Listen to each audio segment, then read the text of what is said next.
अक्षय तृतीया। अक्षय तृतीया का अर्थ होता है जिस तिथि में कोई भी कार्य किया जाए वो सानंद संपन्न हो जाता है। जहाँ पर तिथि का क्षय ना हो वो अक्षय होता है। और तृतीया यानी तीज का दिन आज की पावन तिथि में दान तीर्थ की परंपरा का प्रादुर्भाव हुआ था। इसके पहले कोई भी दान देना नहीं जानता था, लेकिन हम सबका परम सौभाग्य है कि युग के आदि में आज की स्थिति में भगवान बनने वाली आत्मा को आहार लेने का और आप सभी श्रावकों के लिए आहार देने का सौभाग्य मिला। दान की चर्चा के क्रम में मैं आपसे अभी और चर्चा करता हूँ। हमारे बीच में श्रावक के 60 कर्तव्यों का प्रवचन श्रृंखला चल रही है, लेकिन आज हम अंतिम चरण में जाते हैं। अंतिम चरण में दान के बारे में बहुत अच्छा आचार्यों ने परामर्श दिया है और हम सबको प्रेरणा भी मिली है उन आचार्य भगवंतों के द्वारा कि आज हम थोड़ा बहुत परोपकार और दान का कार्य कर पाते हैं। वरना हम कमाते भी हैं और अच्छे से कमाते भी हैं, पर अच्छे से लगाने के भाव बहुत कम लोगों के बहुत कम अंश में बन पाते हैं। पर हम जब इतिहास के पन्नों को पलटते हैं तो युग के आदि में सबसे पहले दान तीर्थ की परंपरा हुई, उसके बाद धर्म तीर्थ की परंपरा हुई।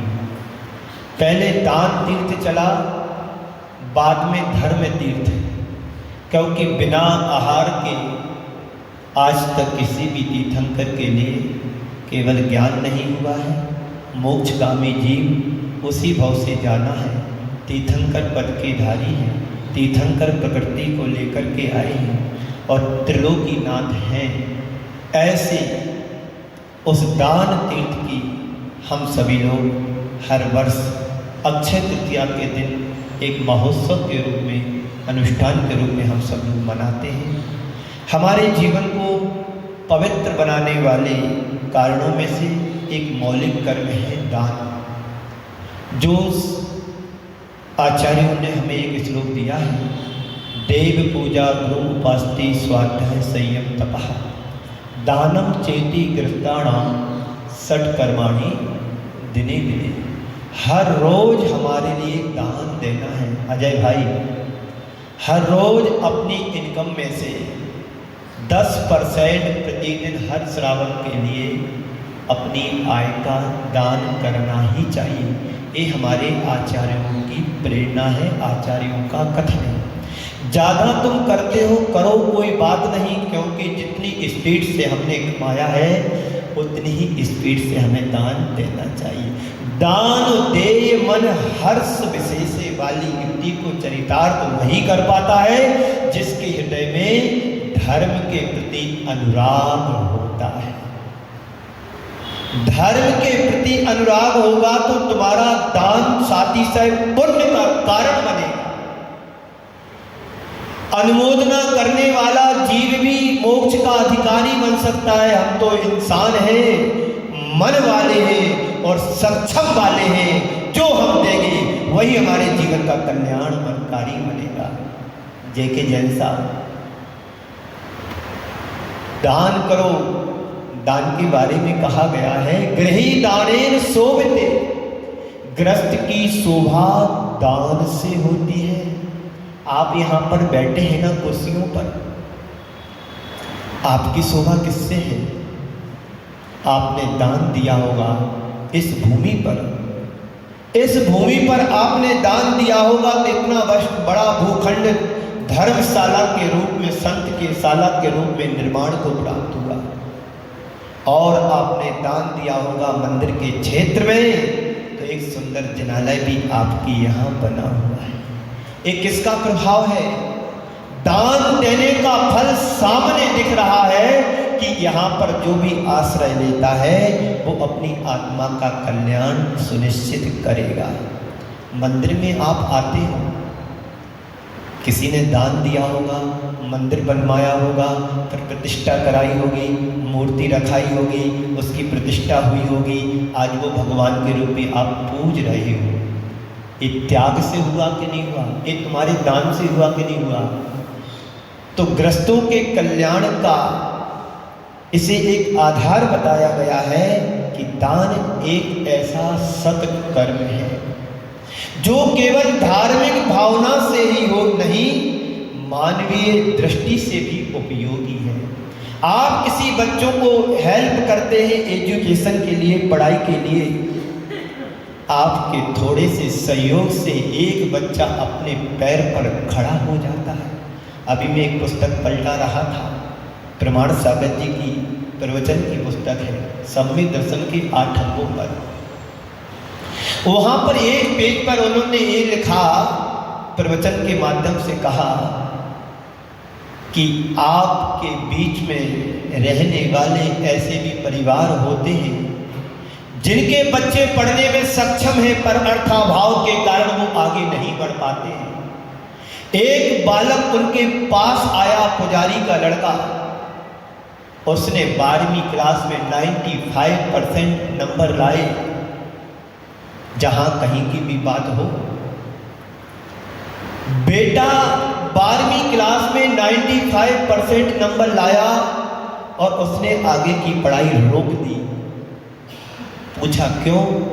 तो उसने कहा कि मेरे पिताजी के पास इतनी क्षमता नहीं है कि मेरी इंजीनियरिंग की पढ़ाई करा सके, लाखों रुपए लगते हैं, अब मैं जॉब करूंगा 12वीं क्लास के बाद।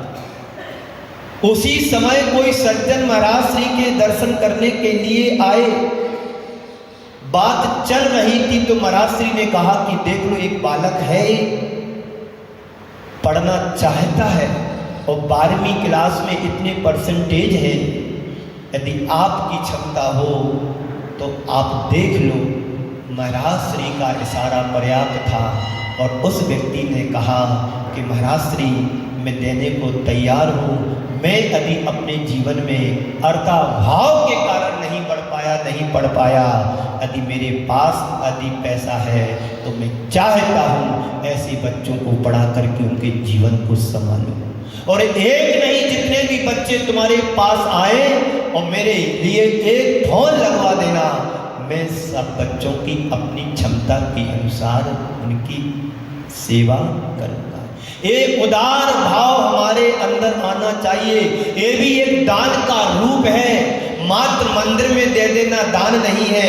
किसी हम प्राणी को यदि उनके लिए हेल्प या सहयोग कर देते हैं, कोई बीमारी के लिए सहयोग कर देते हैं, क्या पढ़ाई के लिए सहयोग कर देते हैं, यह भी एक दान का रूप है। तो जो केवल धार्मिक भावना से ही नहीं, मानवीय दृष्टि से भी उपयोगी है। हम जितनी भी धार्मिक क्रियाएं करते हैं वह सब धार्मिक और आध्यात्मिक दृष्टि से दिखती हैं, लेकिन दान एक ऐसा सत्कर्म है जिसमें मानवीय संवेदनाएं भी जुड़ी हुई है। जिस मनुष्य के जीवन में दान का कर्म नहीं जुड़ता है, सच्चे अर्थों में वह मनुष्यत्व का आनंद भी नहीं उठा पाता है। आप लोगों के पास पैसा सब कुछ है, भरमार है पैसे की, कोई कमी नहीं है। जितने यहाँ बैठे हैं सब अमीर की औलाद बैठे हैं, गरीब का कोई नहीं है। बोलो हो कोई गरीब यहाँ पर? सबके पास सब कुछ है। बोलो है कि नहीं? बोलो बाबूजी, है ना? भगवान की कृपा से है। पहले दिन में एक सज्जन के आहार करने गया, जब मैं यहाँ आया था, उन्होंने अपना घर दिखाया, ऑफिस दिखाया, पूजा घर दिखाया और कुछ भी दिखाया। मैंने कहा कि आपने सारी ताकत लगा दी घर बनाने में। मैंने कहा कि आपने सारी ताकत लगा दी घर बनाने में। बोले महाराज श्री मेरा क्या है कि जो लगा सकूं, सब आप सबका आशीर्वाद है सो बन गया। मेरा परिवार बचपन से ही गुरुदेव के चरणों से जुड़ा है और उनकी कृपा का आशीर्वाद है कि जो कुछ मैं यहाँ पर हूँ। बंधुओं, अपने लिए तो व्यक्ति हर कोई कर लेता है, सच्चे अर्थों में यदि देखा जाए, हम यदि दूसरों के लिए कुछ करते हैं, वही तुम्हारे जीवन में सार्थकता पैदा करता है। तुम्हारे जीवन की उन्नति का आधार दान है। दान दोगे तो दुर्गति आपके जीवन से टलेगी। इसलिए दानम दुर्गति नाशनम। सदगति के पात्र बनोगे, अभिमान कम होगा, आसक्ति घटेगी और धर्म की वृद्धि होगी और पुण्य का संचय होगा। दान देने से ये होता है। आपकी छोटी सी राशि से यदि कोई आगे बढ़ता है, उसका काम बनता है, तुम्हारा कुछ बिगड़ने वाला नहीं है, पर सामने वाले का बिगड़ा हुआ काम भी बन सकता है, बनता है। आचार्य उमा स्वामी जी महाराज ने दान के क्षेत्र में एक सूत्र लिखा है। अजय भाई, आपने स्वाध्याय किया होगा, यहाँ पर माताओं ने स्वाध्याय किया होगा 6वें अध्याय का। अनुग्रहार्थम स्वस्याति सर्वो दानम। आचार्य उमा स्वामी जी महाराज तत्वार सूत्र में कह रहे हैं, क्या जरूरत थी दान के बारे में लिखने की? इसलिए उन्हें जरूरत पड़ी कि दान बिना दिए हुए हमारे जीवन का कल्याण होने वाला नहीं, चाहे अंश रूप में दो या संपूर्ण रूप में दो। दानी की प्रशंसा होती है और त्यागी की पूजा होती है। आप गुरुओं की पूजा क्यों करते हो? क्योंकि उन्होंने सर्वस्व का त्याग कर दिया है। और आपकी प्रशंसा क्यों होती है? क्योंकि आपने दान दिया है। तो आचार्यों का यही कथन है कि दानी की प्रशंसा की जाती है। जैसे मैं आप लोगों की प्रशंसा करता हूँ, सभी संत है जो दान देता है, बड़ा बड़ा छोटा छोटा सबकी प्रशंसा करेंगे, तो ताकि आने वाली पीढ़ी को प्रोत्साहन मिलेगा कि हमें भी दान देना चाहिए। तो दान एक ऐसा सत्कर्म है जिसमें मानवीय संवेदनाएं भी जुड़ी हैं। जिस मनुष्य के जीवन में दान का कर्म नहीं जुड़ता है, सच्चे अर्थों में मनुष्यत्व का आनंद भी नहीं ले सकता है। आचार्य कहते हैं दान भी दो प्रकार का है। एक पारमार्थिक दान है और दूसरा मानवीय भावनाओं से जुड़ा हुआ दान है। दोनों प्रकार के दान का अपना अपना महत्व है। हमें हमेशा दोनों प्रकार के दान के लिए उत्साहित रहना चाहिए। जब कभी तुम्हारे सामने कैसा भी प्रसंग आए, किसी के लिए परोपकार के कार्य के लिए आए, या स्वास्थ्य या बीमारी के लिए सहयोग करने की बात आए, या ज्ञान दान की बात आए, या आहार दान की बात आए, या परमार्थ के क्षेत्र की बात आए, तो हमेशा उत्साहित बने रहना चाहिए कि यदि कोई प्रेरणा देने वाला मिला है या कोई कहीं से संकेत मिला है, तो बनती कोशिश अपनी क्षमता का सदुपयोग करते हुए आगे बढ़ना चाहिए। कभी पीछे मुड़कर के नहीं देखना, अरे हमारे पास तो है नहीं, अभी हमारी अनुकूलता नहीं है, ऐसा नहीं वैसा नहीं। और माना कि मान लीजिए आपका स्वास्थ्य गड़बड़ हो जाए, कोई भरोसा है स्वास्थ्य का? किसी का भी भरोसा नहीं, मेरा भी नहीं। हम तुम्हारा कैसे कहते कि भरोसा है? मेरा ही भरोसा नहीं है। स्वास्थ्य का गड़बड़ हो जाए तो हम तुम्हारा कैसे कहते कि तुम्हारा सुरक्षित रहेगा? जब जैसा मौका मिले आगे जुट जाओ कि हमारा सर्वस्व लग जाए तो लग जाए।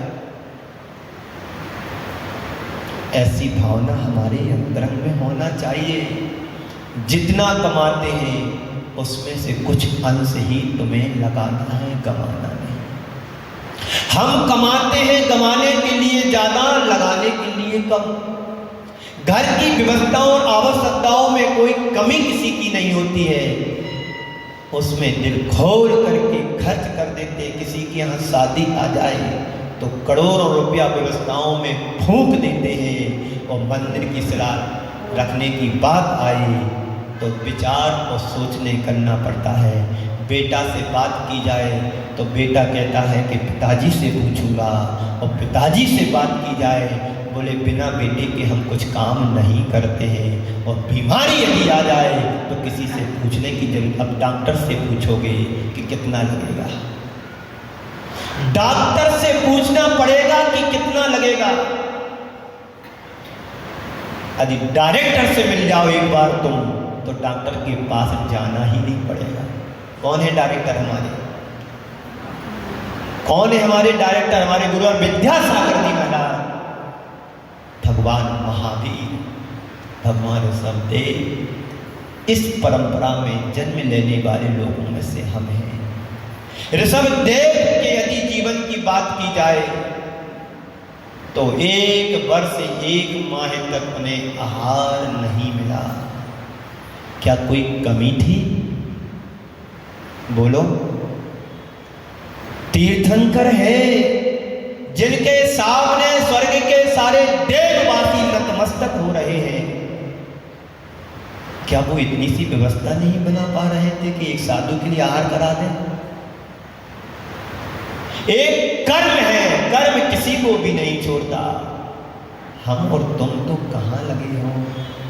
जब तीर्थंकर भगवंतों के लिए कर्म ने नहीं छोड़ा, आचार्य गुरुवर श्री विद्यासागर जी जैसे संत को कर्म ने नहीं छोड़ा, तो तुम लोग भी बचने वाले नहीं हो। ध्यान से सुन लेना, चाहे कुर्सी पे बैठो चाहे नीचे बैठो। पैसे के भंडार में घुस जाना कोषागृह में, तो वहां भी कर्म तुम्हें नहीं छोड़ेगा। कर्म किसका है? बोलो जे के जैन साहब, कर्म किसका है? हमारा है अपना, क्योंकि हमने ही बीज बोया था तो फल मेरे को ही पाना है। अब चाहे तुम आम का बीज का बीजारोपण करो या बबूल का करो, जो भी बीज तुम बोएंगे वही फल तुम्हें मिलने वाला है। बात समझ में आ रही ना? समझ में आएगी, थोड़ी देर लगेगी। जब चिड़िया खेत चुग जाएंगी तो खेत में रेती रेत रहेगी। जब चिड़िया खेत चुन लेगी तो खेत में रेत ही रेत रहेगी। अब क्या करोगे तुम? इसलिए बुद्धि समय समझ रहते ही अपने द्रव्य का सदुपयोग कर लो। परसों में एक चौकी में आहार करने गया, बोला इतना बड़ा घर किसके लिए बनाया? बोले हमारे बच्चे रहेंगे, हम रहेंगे। हमने कि तुम्हारे पिताजी में नहीं में तो बनाया हो घर, उसको मिटा करके तुमने बनाया, तुम्हारा घर मिटा करके तुम्हारे बच्चे बनाएंगे। यही करते रहोगे, यही करते रहेंगे हम सब लोग, लेकिन दूसरों के लिए भी हमें कुछ करने का अंदर उत्साह जगाना है। दान यही हमें प्रेरणा देता है कि हम दूसरों के लिए सहयोगी बने। अनुग्रहार्थम सौ स्याति सर्वो दानम, सौ और पर के कल्याण के लिए दिया हुआ तुम्हारे द्वारा द्रव्य, वो तुम्हारे लिए कल्याण का कारण बनता है।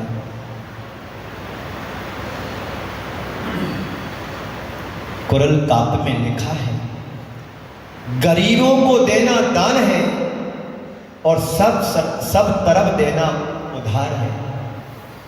मतलब क्या होता?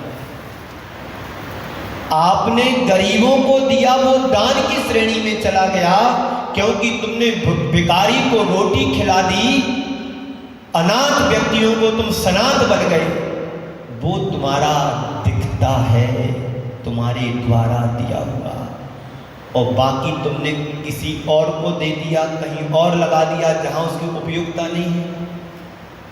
जहां तुम्हारे पैसे की उपयोगिता है वहां देना तुम्हारा सार्थक है, और जहां पर सबको दे रहे, सब लोग दे रहे और उस पैसे की उपयोगिता समझ में नहीं आ रही है, ये सब उधार का काम है, नगद का काम होना चाहिए। यहाँ दो वहाँ दीवार में लग जाए, यहाँ दो वहाँ फीस भरी जाए, यहाँ दो उसकी दवाई शुरू हो जाए। ये दान है, बाकी सब तरफ दिया हुआ उधार है, उसका फल कब मिलेगा पता नहीं। अभी तो तत्काल फल पाओ। किसी को आपने एक चांटा मारा, बदले में क्या मिलता है? चांटे मिलेगा ना, ये नगद का हो गया। यदि तुमने किसी गरीब को रोटी खिला दी, किसी भिखारी को दान दे दिया, सहयोग दे दिया, या किसी की तुमने फीस भर दी, वो पैर पर खड़ा हो गया, परीक्षा में पास हो गया, उसकी पढ़ाई संपन्न हो गई, एक नगद का दान है। एक ऑफिसर बन गया, अधिकारी बन गया, एक जॉब करने लगा, अपने परिवार को समझ। हमारी जैन समाज के भामा साहब अशोक जी पाटनी आपकी समाज के हैं, आपके राज्य के हैं। वो अपने द्वारा हजारों लोगों को हर महीने सहयोग करते हैं, हर महीने, और पलट करके पीछे मुड़ करके नहीं देखते कि मैंने कितना दिया, और वो देखते भी नहीं है। और जिस दिन देखना शुरू कर देंगे उनके अंदर अहंकार आ जाएगा कि मैं इतना सारा देता, इसलिए वो देखते भी नहीं है। हर समर्थ व्यक्ति का एक कर्तव्य है कि अपने से ही असमर्थ, असहाय, दीन, दुखियों को और असाध्य पीड़ित व्यक्तियों को सहयोग दे। आपके पास कोई भी परिवार आता है कि हमारे बेटे की फीस भरा दो, हमारे परिवार में बीमारी है, आप थोड़ा सा सहयोग करो, तो सबको सहयोग करने की भावना रखना चाहिए। अभी यहाँ से जाओगे गन्ने का रस पियोगे, पर थोड़ा सा ये भी तो ध्यान रखो कि यहाँ से घर तक जाते समय कितने लोग तुम्हें मिलेंगे जो असहाय हैं, दीन दुखी हैं, गरीब हैं, भिखारी हैं, तो आप उनको भी तो पिलाने जा सकते हो। किसी हॉस्पिटल में चले जाना, वहाँ पर दूध दे दो, रस दे दो, मेवा मिष्ठान दे दो कि एक दिन का तुम्हारा क्या बिगड़ेगा, एक दिन का दे दो। ऐसे मन में भाव आ सकते कि आज अक्षय तृतीया है, भगवान ऋषभदेव ने गन्ने के रस का आहार लिया था, तो मैं यहाँ से 100-200 लीटर गन्ने का रस निकलवा करके हर हॉस्पिटलों में एक एक गिलास मरीजों को पिला करके आए। वो धर्म है, वो दान है। खुद की प्यास बुझाना तो हर व्यक्ति जानता है, पर किसी प्यासे की प्यास बुझा देना ये धर्म नहीं है क्या? कितने लोग इस तरह की सोच रखते हैं। अभी यहाँ पर एक सज्जन आए, महाराज आप चलो गन्ने का रस शुरू होना है। हमने कि हमारा काम नहीं है, हम तुम्हारे गन्ने की मशीन के पास जाए और तुम गन्ना पियो, रस पियो उसका। उनके भाव अच्छे थे, लेकिन हमारे भाव गलत भी नहीं है कि ये कार्य ग्रस्तों का है, ग्रस्त करते हैं। साधु संतों का तो उद्घाटन करना है, किसी धर्मशाला में जाओ, उसका ओपनिंग करा दो, मंदिर में जाओ, वेदी प्रतिष्ठा करा दो, पंच कल्याण करा दो, या मंडप का उद्घाटन करा दो, ये साधु संतों का काम होता है। किसी लाइब्रेरी में जाकर के, धार्मिक पुस्तकालय में जाकर के ओपनिंग करा दो, ये होता है। उन सज्जन के लिए मैं दोषी नहीं बना रहा हूँ, व्यक्ति की जितनी बुद्धि होगी उसी हिसाब से काम करेगा। उनके गलत भाव नहीं थे, उनके ये भाव थे कि महाराज श्री के सानिध्य में यदि उद्घाटन हो जाए तो बहुत अच्छी बात है, ये भाव। जहाँ जैसी आवश्यकता हो वहाँ तदनुरूप सहयोग देने के लिए तैयार हम सब के लिए रहना चाहिए। क्योंकि ग्रस्त की शोभा दान से ही होती है। इसलिए कहा भी है, गृही दानेन शोभते, ग्रस्त की शोभा दान से होती है। और दुर्गति दानम दुर्गति नाशनम, दान देने से दुर्गति भी टलती है, सद्गति के पात्र बनते हैं।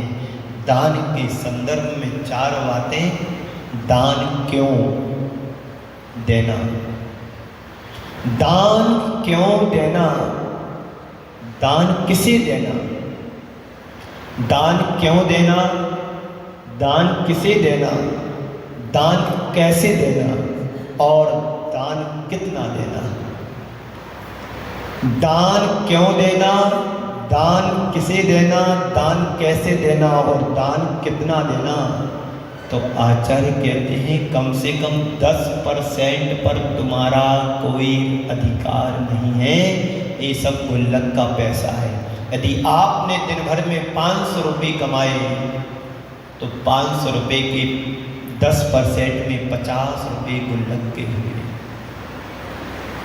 दुकान से जब घर जाते हैं तो पहले मंदिर आओ, जितनी इनकम हुई है उसमें से 10% निकाल करके गुल्लक में चुपचाप डाल करके चले जाओ। जो शेष तुम्हारा पैसा वो पुण्य में बदल जाएगा, पाप से कमाया हुआ पैसा। यदि आपको सैलरी 30,000 रुपये महीने मिलती है तो 10% में कितना हुआ? 3,000। 3,000 रुपये महीने में से निकाल करके गुल्लक में डाल दो या शांति धारा कर लो, वो दान तुम्हारा हो गया। सवाल है दान क्यों देते हैं? आप लोग दान क्यों देते हो? कभी मन से प्रश्न पूछा? जितने भी यहाँ बैठे हैं ऐसा कोई भी नहीं होगा जिसने जीवन में दान ना दिया होगा। सबने दिया होगा अपनी अपनी क्षमता के अनुसार, सबने गुल्लक में डाला होगा, बोली भी ली होगी, किसी की हेल्प भी की होगी या किसी भी तरह से आपने दिया ही होगा। प्रायः किसी ना किसी अंश में दान दिया ही होगा। पर मैं पूछता हूँ कि दान क्यों देना चाहिए? संत कहते हैं प्रायः लोगों को ये संस्कार जन्म से ही मिले हैं, दान देने से बरकत होती है। आपके मन में प्रश्न आता होगा कि दान देने से हमारी प्रोग्रेस होगी, हमारे पैसा बचेंगे, दान देने से हमारे घर में बढ़ोतरी होगी, व्यापार अच्छा चलेगा। दान देने से पुण्य बढ़ता है, बढ़ता कि नहीं बढ़ता? बोलो।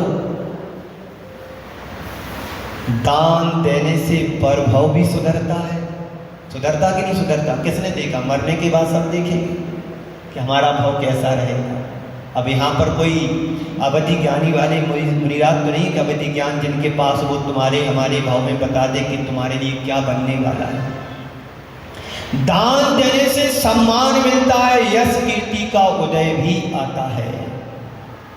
दान देने से दरिद्रता मिटती है और दान देने से अल्प आयु भी टलती है और निज पर का हित होता है। इसलिए दान दो। एक भिखारी तुम्हारे दरवाजे पर आता है और आपसे कह रहा है कि दो माजी, दान दो, दान दो, दान दो। अंदर से शैतानी आती है और झल्ला करके बोलती, चले यहां से, रोज रोज यहीं आ जाता है और कोई दूसरा घर नहीं है। भिखारी भी ऐसा वैसा नहीं, वो भी समझदार होता है। अरे माजी कुछ भी तो दे दो, मैं वास्तव में 3 दिन से भूखा हूं, कुछ भी तो दे दो। चलता है कि नहीं चलता? यहां से शैतानी को गुस्सा आती है और उठा करके पोंछा लगाने वाला पोंछा कपड़ा फेंक करके मारती है। अहो भाग समझता कि चलो कुछ तो मिला, चलो कुछ तो मिला। उस कपड़े को ले जा करके एक नदी के किनारे उसको धुल धुल करके साफ करता है, साफ करता है। साफ करके सुखा करके उसकी एक बाती बनाता है।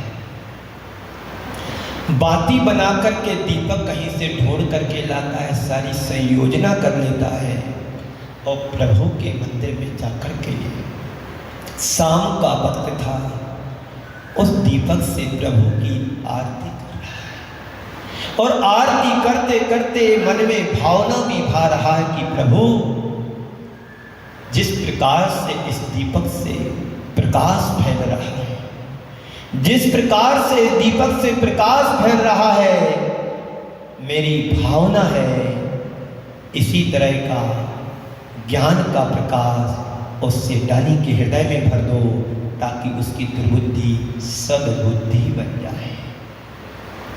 एक भिखारी का एक अनुभव।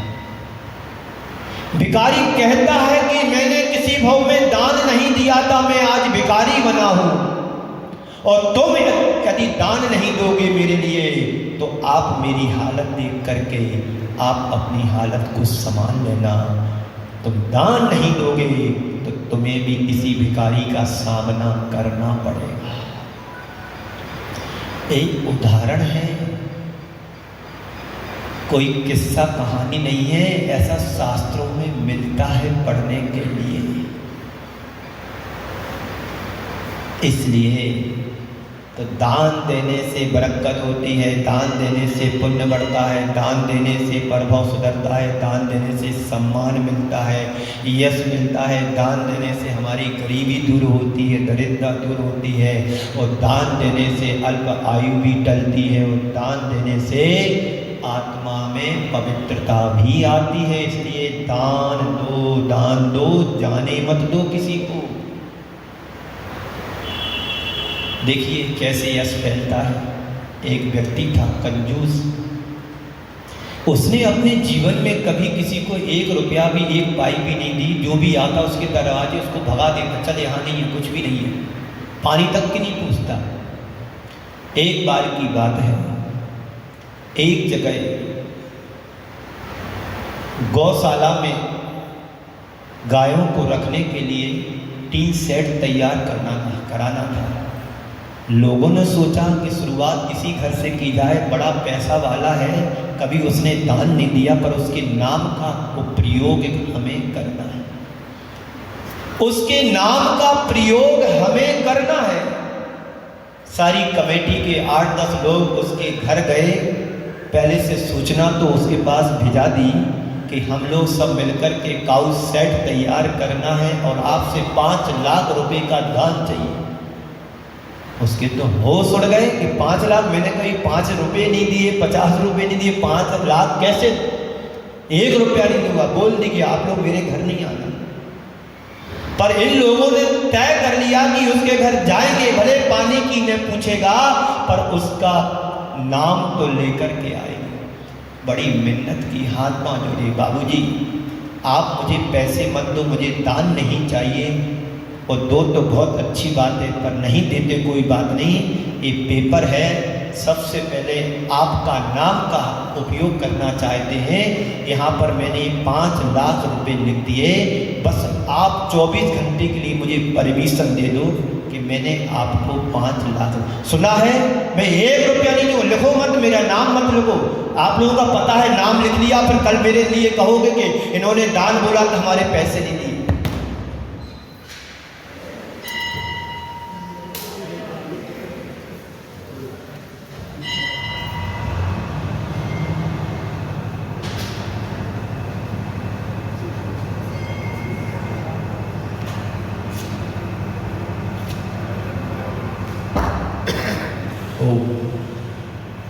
ये भी अंतराय कर रहे हैं। मैं अपनी बात कह रहा था। उन बाबूजी ने उन लोगों को लाना देती हुई कहा कि सुनो, मेरा नाम मत लिखो, मैं 1 रुपया भी नहीं दूंगा, मेरे को बदनाम करने के लिए मत आओ आप लोग। नहीं बाबूजी, आपका नाम चाहिए मात्र 24 घंटे के लिए। लिख लिया, स्वीकृति ले ली, और दिन भर पूरे नगर में गए।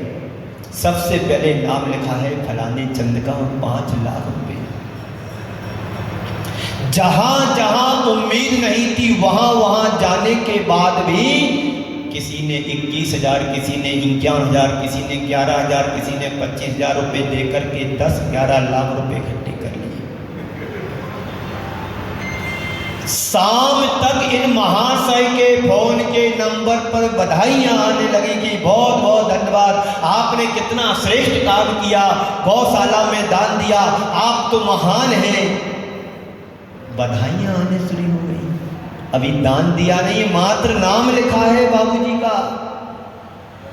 जब सुबह वो लोग उनके पास गए और पूछा, कहा कि बाबूजी ये आपका नाम मैं कट करता हूँ, आपसे कोई पैसा राशि नहीं चाहिए, बस मैंने तो सोचा था कि आपके नाम से मेरा काम बन जाएगा, इसलिए मैं आपके पास आया था। बाबूजी ने कहा, मेरे नाम से जब मेरे को इतना यश मिल रहा है तो कोई बात नहीं, अब मेरे 5 लाख रुपए काटो नहीं, लिख लो, मैं दूंगा आपके लिए। पहले दिन पानी तक की नहीं पूछी और दूसरे दिन पानी, चाय, नाश्ता सब कराया और बैठाने के आगे बोला कि आप लोग बैठिएगा। मन बला परिवर्तन जीवन में आया, एक पल भी नहीं लगा और कहते हैं चाय नाश्ता लीजिए। अंदर गए और लाकर के 1000 की गिट्टी, 5 गिट्टी सामने दी, लिखो मती नगद ले जाओ। और एक हाथ जोड़ करके निवेदन किया कि सुनो, जब कभी तुम कोई अच्छे कार्य की शुरुआत करते हो तो सबसे पहले मेरे घर से शुरुआत करना। एक दान देने का भाव परिवर्तन जीवन में कब आ जाए कुछ पता नहीं। एक बार ऐसा हुआ, एक व्यक्ति पूज्य गुरुदेव के पास आया और कहा, देखो उसने दान दिया तो कहां से कहां पहुंच गया। उसने दान दिया तो कहां से कहां पहुंच गया। लेकिन आचार्य कहते हैं ऐसे लोग ज्यादा कुछ नहीं कर पाते हैं। कीर्ति दानानुसारिणी ये युक्ति है, जितना दोगे दान उतना यश फैलेगा, ये तय है। तो कीर्ति दानानुसारिणी, दान देने से कीर्ति फैलती, यश फैलता है। दानी का नाम होना चाहिए, बात सही नहीं है। दानी का नाम होना चाहिए, बात सही है, लेकिन नाम के लिए दान देना ये दानी का सही दृष्टिकोण नहीं है। दान दे दिया सो दे दिया, पीछे मुड़ के नहीं देखना। तो दान करो किसके लिए, किस लिए? अपने अंदर की आसक्ति को, अभिमान को घटाने के लिए। धनासक्ति और अभिमान को घटाने के लिए, निज पर के कल्याण के लिए दान करो। ये दृष्टिकोण होना चाहिए। धन नश्वर है, आज है, कल रहे या ना रहे इसका कोई भरोसा नहीं, इसलिए आज ही कर दो। लोगों से प्रेरणा दो, कहते हैं तो कहते हैं हम अभी बाद में करेंगे। मैं उनसे कहता हूं बाद तुमने क्या देखा है कि तुम बाद में कर पाओगे? अजय भाई, उधारी है, सुन रहे हो ना अजय भाई? क्या भरोसा कि तुम कल देख पाओगे कि नहीं देख पाओगे? जेके जैन साहब, जो कुछ करना है आज वो अभी तत्काल करना है। एक पल का भरोसा नहीं, कोई गारंटी नहीं तुम्हारी श्वास की कब अंतिम बन जाए। डॉक्टरों की टीम भी सामने तुम्हारे खड़ी रहेगी। वो चला गया मनोज कुमार जी गायक, 84 साल की उम्र में चला गया। क्या कमी थी पैसे की उसके पास? यदि पैसे से भी तोला जाता था तो उसको तो पैसे से भी तोलने में कमी नहीं पड़ती। तो इसलिए जो कुछ करना नगद में करो, उधार में उद्धार नहीं है। तो एक दृष्टिकोण हमारा होना चाहिए, धन नश्वर है, आज है कल रहे या ना रहे, इसका भी कोई भरोसा नहीं। बड़े बड़े करोड़पति कब रोडपति बन जाए, कब इनकम टैक्स वाले छापा लगा दें, फिर बाद में कहना पड़ता है जितना चाहे उतना ले जाओ पर मुझे जेल से बचा लो। बस ये लोग भी उल्टी सलाह देते, हमारे पास भी ला हम भी सही कर देता। पुलिस वाले कहेंगे हमें भी दे दो, हम तुम्हें हथकड़ी नहीं पहनाएंगे। जज कहता मुझे भी दे दो, हम तुम्हें बरी कर देंगे। सब खाने के लिए बैठे हैं थाने में, सब खाने के लिए बैठे अपने अपने तय खाने में। जेके जैन साहब बच के रहना, सब लगा दो मंदिर में, अच्छा मंदिर बना लो विशाल पत्थर का, तलवंडी बंडी बना दो, मंदिर का स्वरूप बदल दो, जीवन का रूप ढंग सब बदल जाएगा। हम ना कुछ लेकर के आए थे और ना कुछ लेकर के जाने वाले में से हैं। ले जाओगे तो जो लगाओगे वही पाओगे। आम का बीज बोगे तो आम का फल मिलेगा, और नीम का बीज बोगे तो नीम की निगोरी मिलेगी। तय तुम्हें करना है क्या बोना और क्या पाना है। आज का दिन अक्षय तृतीया का दिन है, जो तिथि कभी क्षय को प्राप्त नहीं होती। जो भी कार्य करोगे सालन को संपन्न होने वाला है, वो अक्षय तृतीया है, जिस तिथि में भगवान सबदेव ने एक बार मात्र 3 अंजलि जल लिया था गन्ने का, और वो अजर अमर अविनाशी बन गए। हम भी यही कर सकते हैं, बशर्ते हमारी दिशा और दशा सही हो तब। अपने अंदर के बोध को जगाओ, फिर बोध जगेगा तो प्रयोग करो, सही प्रयोग करो। योग बना है, प्रयोग भी सही होना चाहिए। एक मानव जीवन मिला है, योग से मिला, जैन कुल मिला है। अब इसका प्रयोग क्या कर रहे हम पाकर के?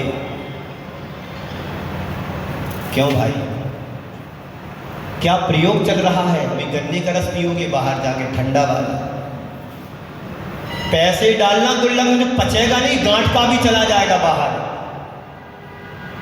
एक गिलास पियो तो 2 गिलास के पैसे गुल्लक में डालो। ओ सुन रहे हो ना? एक गिलास गन्ने का रस पियो तो 2 गिलास के पैसे गुल्लक में डालो। मैं जब मेरा संघ में प्रवेश हुआ था, ठंडी का समय था, मैं अपनी बात कह रहा हूं अजय भाई, 1999 की फरवरी की बात है। 11 फरवरी को मेरा संघ में प्रवेश हुआ, 10 को पहुंचा था, 11 को संघ में एंट्री हो गई। ड्रेस बदल गई, एड्रेस बदल गया, सब कुछ बदल गया गुरु कृपा से। तो ठंडी थी, तो जब पुराना अपना वो था संत निवास, पुराना संत निवास देखा होगा जिसने भी, बीच में आंगन था, चारों तरफ कमरे थे, है ना? उसके बाहर 2 बड़े बड़े तवेले हंडे, उनमें पानी गर्म होता था। माली सुबह छान करके भर देता था, क्योंकि 20-25 ब्रह्मचारी लोग थे, सबको नहाना, कपड़े धुलना, सब करना। और कुआं उसके बाजू में है, अभी भी कुआं वही है। उसके बाहर बाउंड्री वाल के बाहर लकड़ियों से वो अग्नि जला करके पानी गर्म करते थे माली लोग हम लोगों के लिए। तो हम लोग क्या करते थे, मैं अपना बता रहा हूँ। मैंने 1 बाल्टी उसमें से गर्म पानी लिया, तो 1 बाल्टी बाजू वाले में छान करके डाल दिया, ताकि दूसरे ब्रह्मचारियों को काम आए। एक भावना हमारे अंदर होना चाहिए। यदि मैं 1 गिलास रस का पीता हूँ, तो मेरा पड़ोसी भी 1 गिलास पी, उसका भी मैं पे कर रहा हूँ। और हम पिए ना पिए, लेकिन गरीबों को आज जरूर पिला देना, अस्पताल में जाकर के बांट देना। कि हमारा युग के आदि में ऋषभदेव ने इस गन्ने को आहार बनाया था, उसका एक प्रसाद और प्रतिफल है कि हर वर्ष हम लोग गरीबों को अस्पतालों में जाकर के गन्ने का रस वितरण करेंगे। ऐसा कर सकते हैं जेके जैसा? कोई दिक्कत तो नहीं है? बोलो महानुभाव, सभी सृष्टि वर्ग बैठा यहाँ पर। अजय भाई सीए साहब, ऐसे करने में कोई दिक्कत है क्या? तय करो इस अक्षय तृतीया से कि हर वर्ष इस वाणी को महाराज श्री के बताए हुए निर्देश अनुसार हम हर वर्ष जहाँ अस्पताल आसपास हैं वहाँ जाकर के 100 लीटर फ्लो से जहाँ जितना जिसको देना हो निकलवा करके रस एक एक पाउच या गिलास में रख करके उनको वितरित करें। एक पुण्य कमाओ। आप लोग तो हर वर्ष पीते, हर वर्ष क्या हर रोज पी रहे हैं। जब मन हो गया तभी रस पी लिया, जब मन हो गया तभी रसगुल्ले खा लिए, जब मन हो गया तभी गुलाब जामुन बनवा के खा लिए, और जब मन हो तब कचौड़ी खाने चलेगा। रतन की कचौड़ी यहाँ पर फेमस है शायद। मैं बिहार करके आ रहा तो चौराहे पर लिखा था रतन की कचौड़ी, है ना। तभी तो आप लोग कचौड़ी जैसे फूल रहे हो, पर जाके कमरे में कूदते हो। कोलने का अवसर नहीं, जीवन में फूल खिलाने का अवसर है। बाग लगाओ, आग मत लगाना। व्यक्ति बातों की आग बहुत लगाते हैं, समझ रहे ना बात? बातों की आग बहुत लगाते हैं, पर संत कहते हैं बातों की आग नहीं, इन बातों से बाग लगाओ और फूल खिलाओ। जीवन का आनंद रस लो, आनंद जीवन में मिल। तो युग के आदि में ऋषभदेव ने आज की पावन तिथि में उन्होंने गन्ने के रस का आहार लिया था। बंधुओं, कहते हैं शास्त्रों के अनुसार कि धर्म तीर्थ की परंपरा बाद में चली, पहले दान तीर्थ की परंपरा का शुभारंभ हुआ आज की तिथि में। महाराज श्री ने मात्र 3 अंजलि 13 महीने बाद लिया। आप कल्पना कर सकते हैं, आपको एक दिन पानी ना मिले, 2 दिन पानी ना मिले, 3 दिन पानी ना मिले, तो आप जीवित रह पाओगे?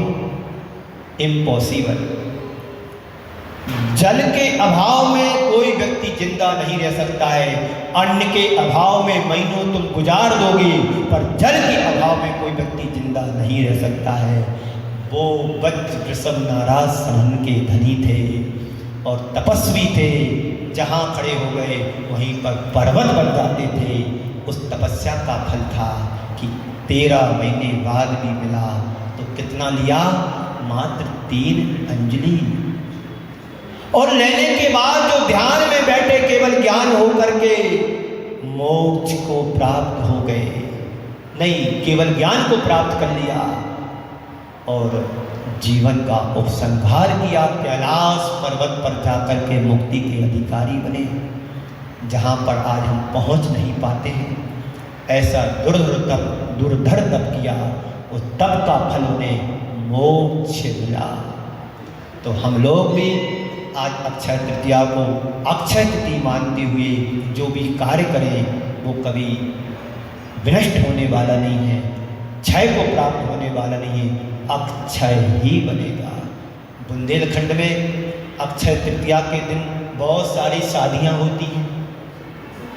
एक गांव में एक परंपरा चली आ रही है कि मटका लाते हैं कुम्हार के यहाँ से, उस दिन मटके में पानी भरते हैं, उस दिन से मटके का पानी प्रारंभ करते हैं पीना। और अनेक तरह की रीतियां चली आ रही हैं, वो करते हैं, खाते हैं, पीते हैं। शादी संबंध आदि के प्रोग्राम भी होते हैं, लेकिन वो अलग प्रतिपाद है।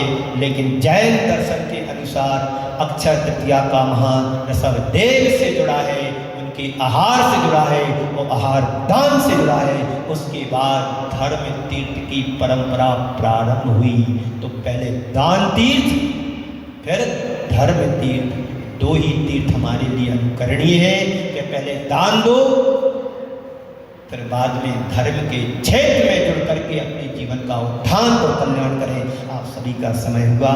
इसी मंगलप्रीत भावना के साथ मैं अपनी वाणी को यहीं पर विराम देता हूँ। पूज्य गुरुदेव के चरणों में नमन अर्पित करते हुए कि अक्षय तृतीया सबकी जीवन में अक्षय बने और जीवन का कल्याण हो।